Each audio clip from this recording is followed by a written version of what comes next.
Hello everyone जोहार समस्त को जे मसमले welcome back to my new mini blog. देख मैं घरे थिला बेले एंता ही ऑफिस पिन्सी कहीं खराब नहीं भावे कि माइंड नहीं करबे।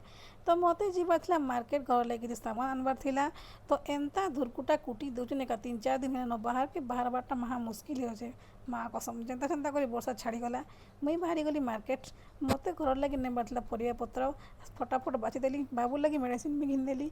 तो आम चल गोटे आमर फेवरेट किराना स्टोर के किसी सामान से धरी पकड़ी घर के फटाफट बाहरी गली एतकीटा मुझे सामान आनी देख काण काण आनी देखे दूसरी सब मुई देहटू मत सागे सागे रोषे करबार थिला बेले भात डाल और आलू भजाटी बसईदेली केन्दा नहीं बसामी भात डाल संगे आलू भजा निहाती आवश्यक सेतकी भितर टिके आमर घर के पलि आसले कुनुआ इटा गोटे मोर पुआ लगबे तांकर जॉब है बोले से ट्रेनिंग देवार लगी जाइथिले बाहर के कथबार्ता हेलु जेहेतु जॉब है मीठा मुठी भी सी आन देइथिले बनाटे कथबार्ता हेलु बहुत दिन पर तो गेस्ट बटाई सारा आम घरे खाना पीना कलु ब्लॉगटा केन्ता लगला मते निहाती कहबे।